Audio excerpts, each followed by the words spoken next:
Living out in the rural Midwest means there's nothing to do. This is true, especially if you're young. When school was let out, we walked into the Oak Woods. Our town had been a former sister city to a now abandoned mining town called Westender, Shire. We walked for what seemed like an hour when we finally came to a long cement barricade. The obstruction stood about 20 feet and was discolored due to vandalism and neglect. That's when we looked at James. He was a blond kid who always wore a red hat. He took off his backpack and pulled out a thick rope. Then we followed the wall some distance until finding a tall tree that had a limb that stretched just over the wall. "There it is, just like Marcus said James. Patrick and I looked at each other, as if we were unsure what we were getting ourselves into. James climbed upwards into the green brush. At the base of the branch he tied a knot and pulled the rope tight. He then threw the rope over the wall and proceeded to shimmy downwards. "It's clear, fellas," he yelled. We wasted no time following him over the wall. I landed well enough.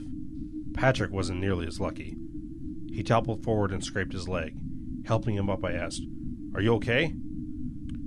"I'll be fine. It's just a limp," he muttered with a look of embarrassment. Looking around, it seemed like an ordinary ghost town. Ruined buildings lined the streets, while the pavement was shattered like glass. Through every crack in the town's foundation, vegetation had sprouted, further conveying the lack of upkeep from almost a decade of abandonment.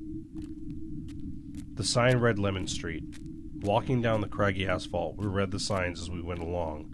Pale Moon Drive, Forester Road, Emmett Circle. James pointed. "It should be down this way." The road ended in a cul-de-sac.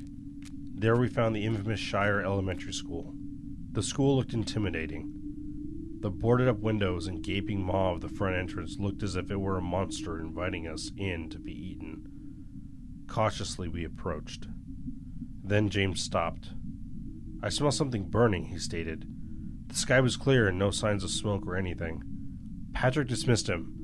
"Must be your upper lip, child." Inside the building was rather well kept.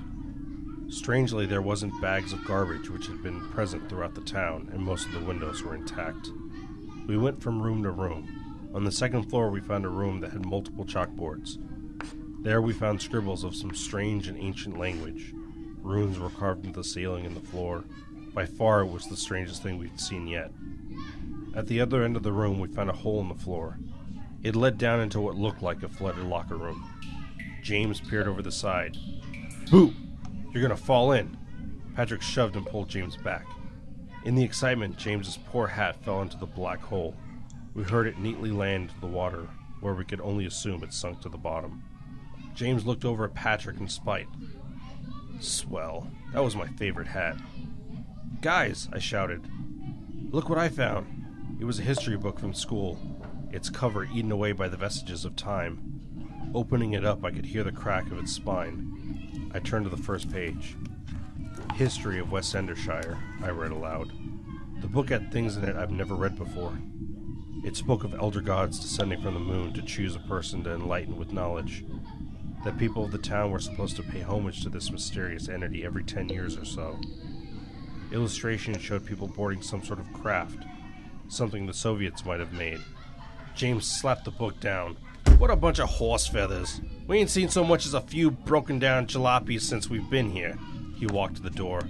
"Let's make tracks." Walking back down Lemon Street, I felt a heavy sigh of disappointment. We left school to go to another school and found nothing of interest. Back at the wall, I looked over my shoulder for one last look at this walled-off, isolated town. One at a time, we pulled ourselves back over the wall and into the familiar forest. Dusting off my pants, I didn't notice that James looked horrified. There we found his red hat sitting on the ground and a pair of unknown feet leading towards the oak forest and further on the town.